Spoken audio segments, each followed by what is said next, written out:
Hello, everybody. It is Jen and Kanata. How's everybody doing today? Um, I haven't done a live stream this week just because life got really busy. Monday was Thanksgiving, and Sunday was Thanksgiving at my in-laws, and we had turkey dinner. And Monday we had Thanksgiving, so the family spent time together. I made curry chicken because that's what Abby wanted for her last meal before her procedure on Wednesday.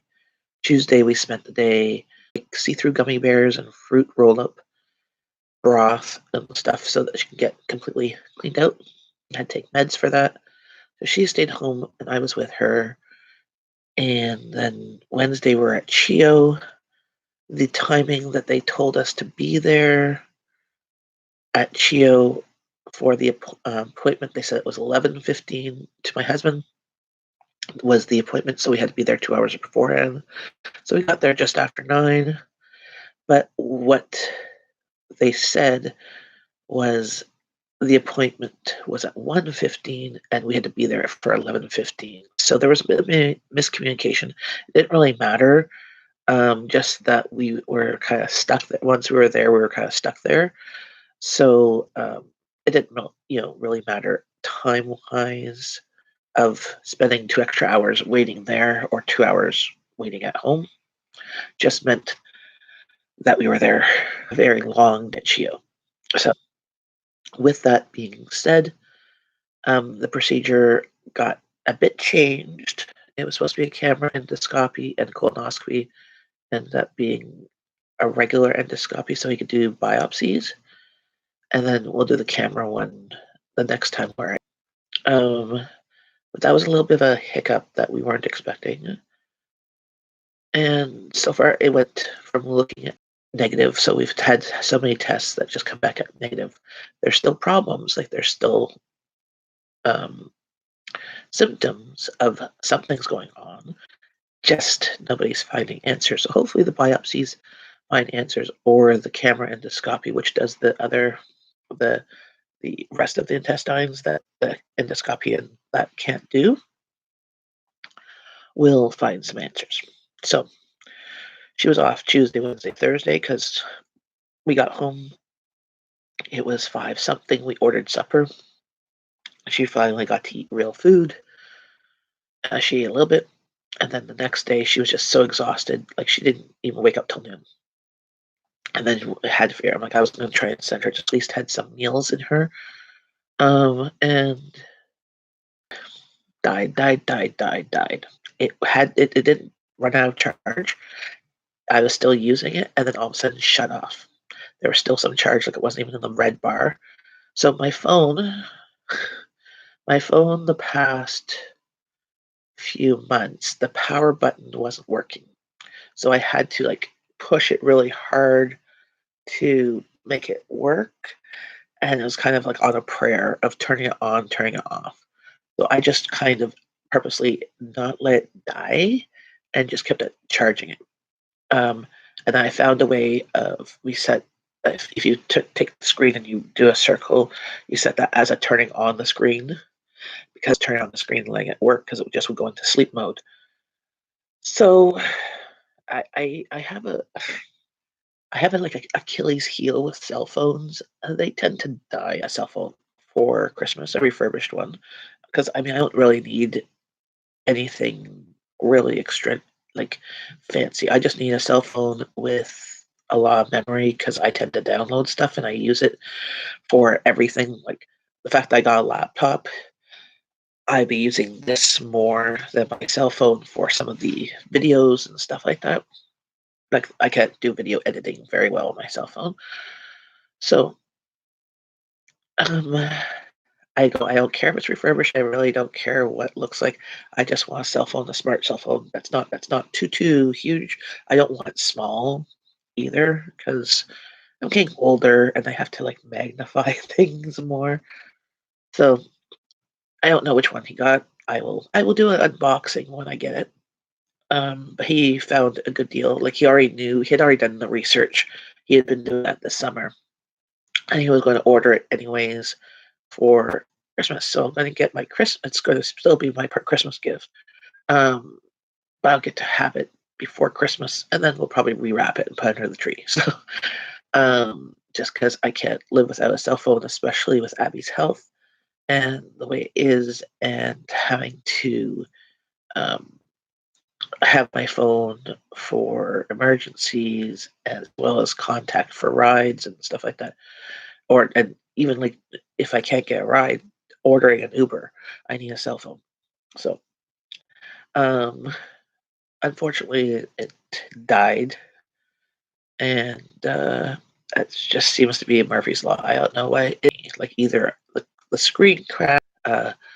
My first ever cell phone, my smartphone, was last 8 years. I had a flip phone first, and then I couldn't find. I lost, not lost. My cat chewed the charging cable for my flip phone, and we couldn't buy another charging cable.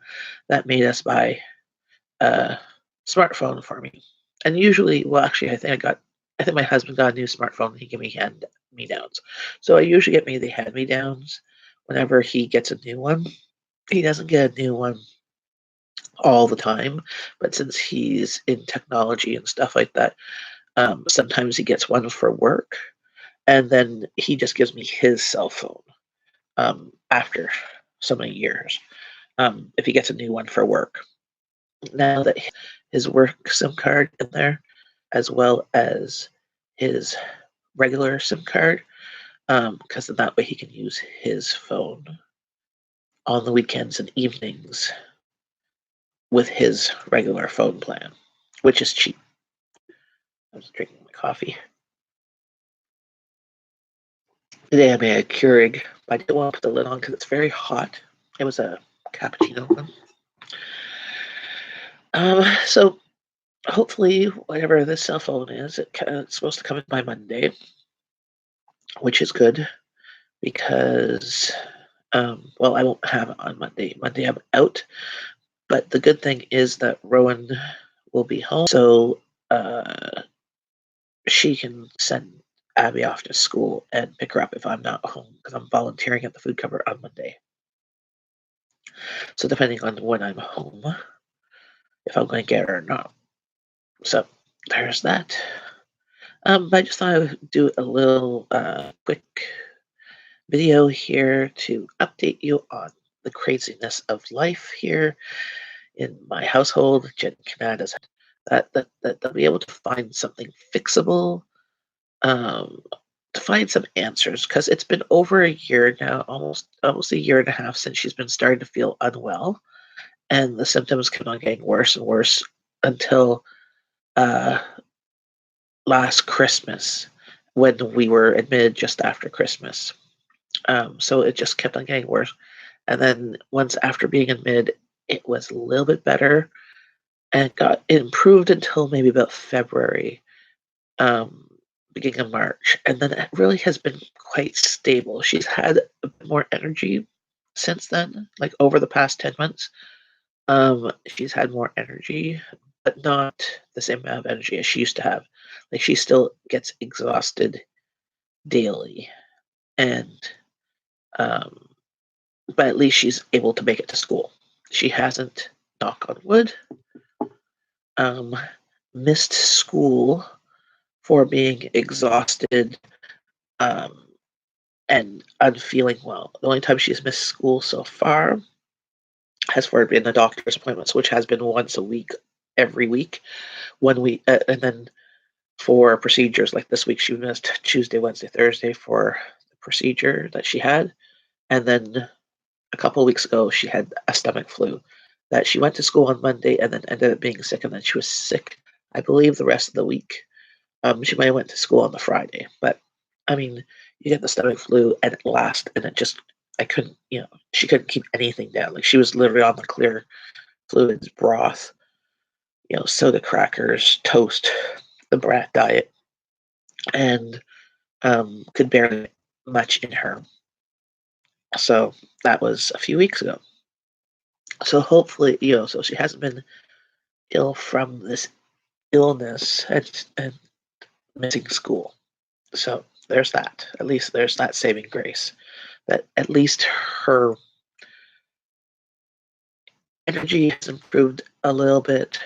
Um, her health has improved a little bit, but her hemoglobin is still low. It's just now at the normal range. She's getting IV iron every 6 weeks, but her reserves are under 10. They should be 20 or above for normal. And anything under 20, they say she's going to be exhausted anyway. So that's one of the reasons why she's exhausted. But she's having still nausea and stomach pains and cramping and stuff like that. So whenever she eats, whenever she doesn't eat, going on, that we need to find some answers that are hopefully easily fixable, treatable, and the energy. She doesn't have the energy to be rambunctious and to be a typical teenager. So I just thought I would share this with you as an update and touch base with you all. And more videos will be finished editing and uploading in the next week. And that's about it. So have a great day. Hopefully, your week has been better than mine. And I pray you have a wonderful weekend. And uh, don't forget to like, share, and subscribe. I've noticed a few of my subscription numbers have gone down. I think that's a YouTube thing of erasing any fake accounts and stuff. I don't. Please click the bell below. Don't forget to give lots of love from Canada. Bye.